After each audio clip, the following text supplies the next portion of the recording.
Hi everyone and welcome back to the channel. So it's a bit of a different video today. I thought I'd do a review on the ENGWE x20 e-bike, and it kind of goes in line with the channel, New Life in Spain.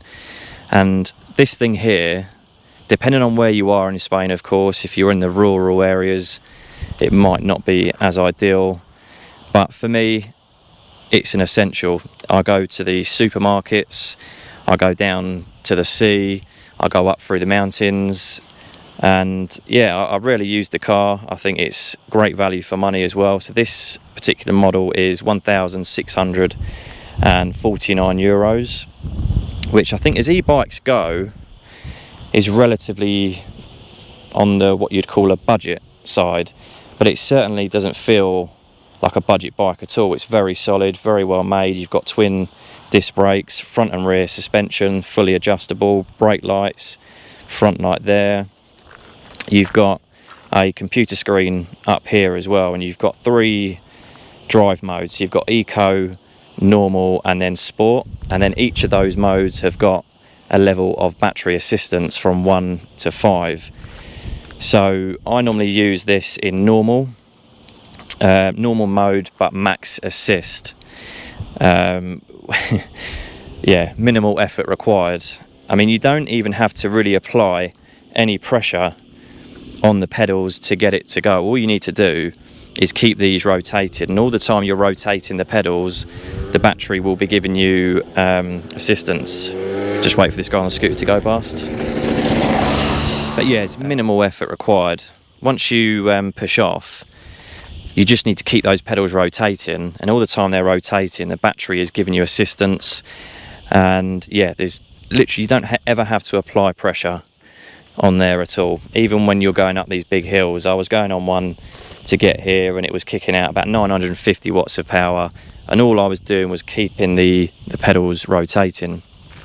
From a standstill as well, you've got a little throttle here which basically just gives you that good head start. If you come to a stop at a set of lights or a crossing, and you might be in, say, the top gear, which is 8, so you've got 1 to 8 gears, and quite often I get to a stopping and I'm in the 8th gear, and then it's very hard when someone lets you go to get going again. But that throttle there just gives you that push off.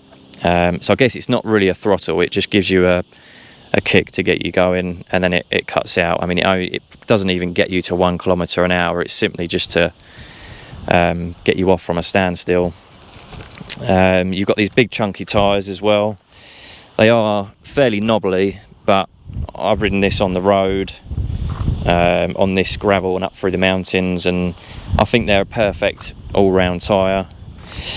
The distance as well, so it says you can get 100 kilometres with this bike, and we all know that those conditions that they're testing the bike in, it'll be a flat surface, probably indoors, and it'll be on like a rolling road, similar to what they put the cars on when they do the like the remapping.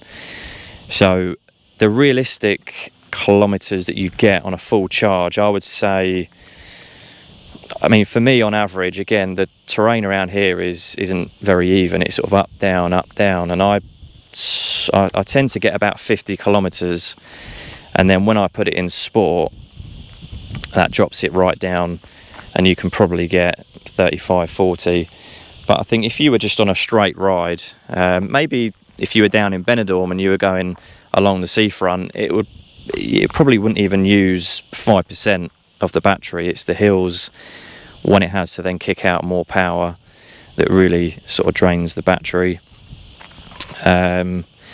You've got the bracket there, so you can release that. The bike will then fold in half and fit into most car boots, but it is definitely a 2-person job. I've done it on my own, and with all this here, because you've got the cassette on all the gears, the pedals, it's quite hard to sort of, it's a very awkward thing to pick up and put in the car. So it's definitely a 2-man job or a 2-person job.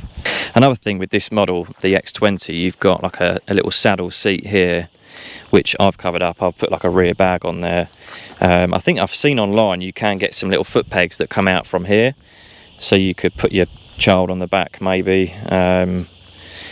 I mean, it's not the most comfortable thing in the world, but to nip down the road or have a bit of fun on, there's a seat at the back. Another reason why I love this bike is the position. So I've had a few arm and hand injuries in the past, and anything that requires me to lean forward and then put pressure on my wrist isn't very good for me. And this is like it's like a chopper style. So you're sat fairly sort of low, and then you've got the bars up high. So there's no leaning over. It's a really comfortable position. And yeah, I've been on some really long rides on this, and I've not felt uncomfortable, but I have put a topper on there. So that's like a memory foam topper that goes onto the original seat, which has improved it. It wasn't really that bad, to be honest, but these were like €5 in the shop, so I got one of those just to make it that little bit more comfortable. But yeah, I mean, like I said,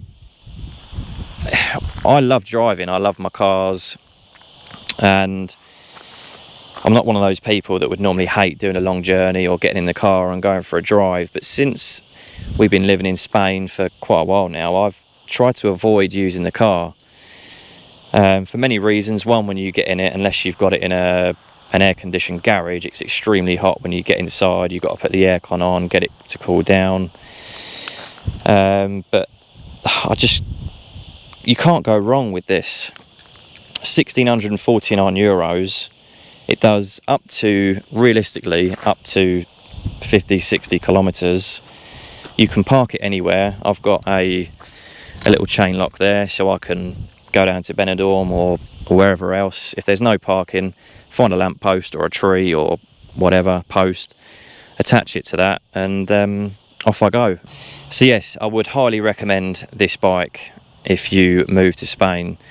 Again, I think even if you're in a rural part of Spain, you can still use these like I am now. You'll be in a fairly sort of remote area. You can ride it up into the mountains and have lots of fun with it. It's more than capable of doing so.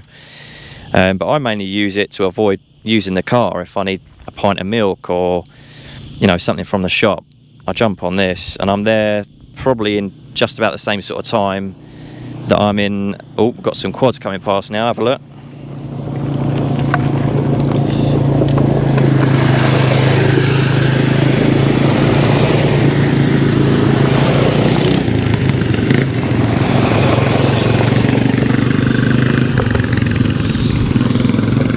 How amazing. So yeah, I just thought I'd do a review of this bike. For anyone that's recently moved to Spain, they might already live in Spain or thinking about moving to Spain, and you're worried about maybe having 2 cars or maybe even having a car at all. This is all you really need. If you're doing a long journey, obviously you need a car, but for all the local runs and everything like that, then this is really all you need.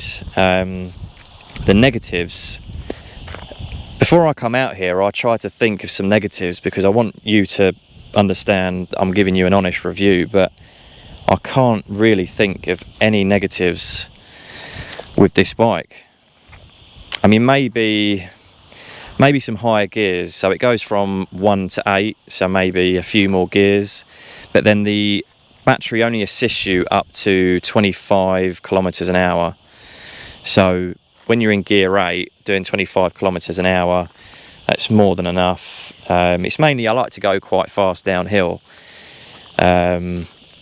And I think if you had an extra couple of gears, you could achieve a little bit more. Obviously, the battery will stop assisting, and then you'll purely be going on your pedaling effort. But yeah, maybe a couple of more gears. And the throttle that gets you going, maybe, I think it should give you a bit more assistance. So I think it should at least get you up to like 3 kilometers an hour, because even though it does help giving you a push off, it's just not enough to make it easy to get going, like I said, especially if you stop somewhere and you're in that 8th gear. But yeah, hope you enjoyed the review. If you've got any questions, pop them in the comment section below. I'm going to go for a ride up through the mountains now, and we'll see you soon.